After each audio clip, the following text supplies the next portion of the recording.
There was talk, or Russians were planning to have another kind of massive push from the beginning of summer. And we've been here before, actually. So whenever they start something like that and they don't succeed, they realize that they're failing. They resort to the old proven terror tactics. Okay. So without being able to achieve success on the front lines, and we cannot call their advances, which is 50, 100 meters a day along the front lines. These are not advances that they were counting on. So they're trying to compensate for the lack of this battlefield success by terrorizing peaceful Ukrainian cities. And from where we see it, this will continue for as long as they're capable to do that. And we heard that as part of that air defense mission, an F-16 and the pilot was lost during those strikes. What do we know about that crash and what happened? The investigation into this tragic incident is already underway. The air forces will carry it out, and at some point we will know the exact details of what happened. But what we do know is that pilot Ustinov, who is only 32 years old, and he was one of Ukraine's top pilots, the one who mastered the F-16s, and he was really good at,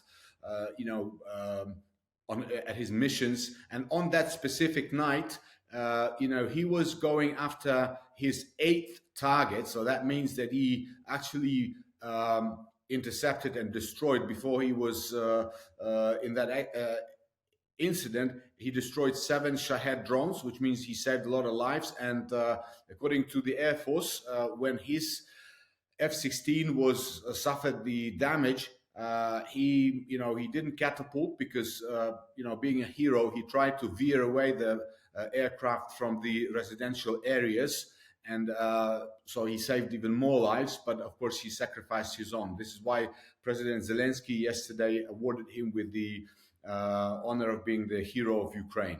But of course, it's a tragic incident, and pilots are very valuable. I mean, people are very valuable for Ukraine, but pilots are even more so because they protect lives. And the fact that he's gone now is a big blow to our Air Force. Meanwhile, on the front line of this conflict, Russia is still trying to grind forward. Just last week, we heard from General Syrsky, in charge of the Ukrainian military, that Russian advances in the north near Sumy had been halted. So what is the situation like in Kharkiv at the moment? Russians are amassing troops both in the north as well as in the south, because we have reports that they are preparing for more attacks near, for example, Zaporizhia region. And the same goes for Sumy, up north, Kharkiv, of course. The reality is this. They are trying to advance. They are taking enormous losses. Their losses are about 30,000 plus soldiers a month, wounded and killed. If you compare it with the figure that they are recruiting a month, about 35 to 40,000. So they are experiencing huge shortage of manpower, and we are degrading their military equipment.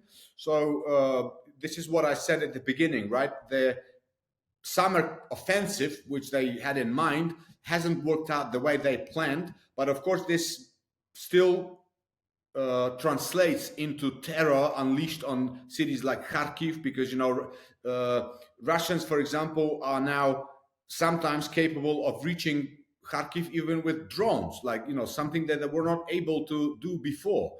They are launching new types of, for example, glide bombs. Okay, so they have created this hybrid, this Frankenstein of mixture of a rocket and glide bomb, which carries 300 kilogram payload, and it can go 120 kilometers deep into Ukrainian territory. And that's actually another area where F-16s are used to kind of fend off these attacks, to scare away, so to push the Russian jets which are launching these glide bombs away from the front lines, from cities like Kharkiv, Sumy, and others. And that grinding strategy that Russia is using has had consequences for their military. Ukrainian intelligence now assesses that over 1 million Russian soldiers have been lost in this war. There isn't this, unlimited supply of manpower in Russia, is there? That a lot of people suggest there is. What sort of impact is that going to have? Well, it's already having an impact, as you can see, because their forces are stretched along the very long front line, which I will remind you is almost 900 kilometers. And that translated into the lack of progress. Their plans again failed. Now, it also means that sooner or later, they will never give up on their plans, which are to conquer as much of Ukraine as possible, preferably the whole of Ukraine. Now, that means that there will come a point where they will face a very difficult choice, right? They will have to announce what we call the general mobilization. Now, that's not going to go down very well within the Russian society. And of course, that's going to cause more problems for the terrorist regime in the Kremlin. Now, another important factor is that sustaining such a huge army requires enormous resources. And we are seeing that even top Russian leadership is now admitting that Russia is on the verge of the economic recession. Now, the economic problems that they're going through right now are really, really critical. And this is another theme that we are using and pushing for very strongly with our partners, if we now strengthen the sanctions, if the international community tightens the sanctions grip on Russia, we will see their economy tumble even sooner. That will result in them being unable to prosecute this war. That will result in sooner achieving just peace and stability in Europe. And we have heard about some of that economic sanction support from partners of Ukraine. The EU is considering an 18th round of sanctions at the moment. They're just trying to get that passed with partners who are less keen on the sanctions. Even in the US, in Congress, we did see some consideration of new sanctions, although that appears to be on hold for the time being. How confident are you in Kiev that these sanctions will eventually come in? Right, that's a very good question. We have very serious teams that are dedicated solely on analyzing and scrutinizing the sanctions regime and coming up with the recommendations for our partners as to how to actually make it work better. Just 2 days ago, we had a huge conference here in Kiev attended by diplomats, by ambassadors from different European countries. It was a conference called Fair Play. And for the whole day, we were telling our foreign partners about the reality of the sanctions regime. And the reality of the sanctions regime is the following. Sanctions are not a silver bullet, which we were hoping they would become.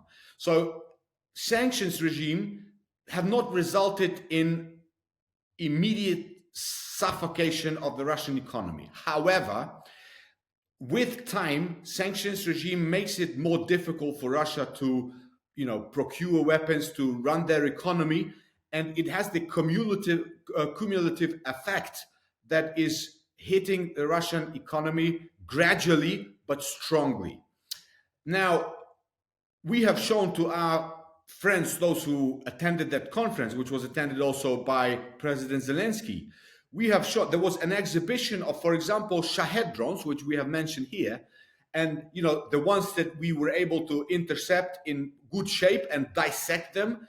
And in each Shahed drones, there are tens of components. You would be surprised, from countries even like the US, like European countries. And the way Russia gets them is through third countries. So there is a country, for example, like Kazakhstan, which is not under sanctions, and it acquires stuff which it sells on then to Russia. So the next stage of the sanctions regime overall should include the introduction of the so-called secondary sanctions, right? The sanctions on the countries who are enabling Russia to avoid the sanctions regime. And the bill of Senator Lindsey Graham in the US Senate is actually just about that. And he just played golf apparently with Donald Trump on the weekend, and they discussed it. And Donald Trump apparently said that he's now considering supporting that bill. And that bill will introduce 500% tariffs on all countries who enable Russia, right? So if some country is like China buying Russian oil, and Russia is using the proceeds of this oil trade to fund the war machinery, bang, 500% tariffs. So there are still things which haven't been done. Same goes, for example, for the oil trade. We need to reduce the price of oil. If the price of oil is $30 per barrel, that will be a whole different ballgame. Russia will not be able to continue this war if they're in that position. So sanctions coupled with smart tactics on the oil market is something that we are working on very hard, trying to convince our partners, and we're seeing some understanding on their part. You've been watching or listening to Frontline for Times Radio with me, Yuriy Sak. For more on the war in Ukraine, you can subscribe to our YouTube channel and sign up for a membership, or you can hear all the latest news and analysis on Times Radio or read it at thetimes.com. And remember, we are in both podcast and video form. You can find us on your favourite podcast platform. It's Times Radio's Frontline, or you can watch us on Times Radio's YouTube channel. Thanks very much. Goodbye.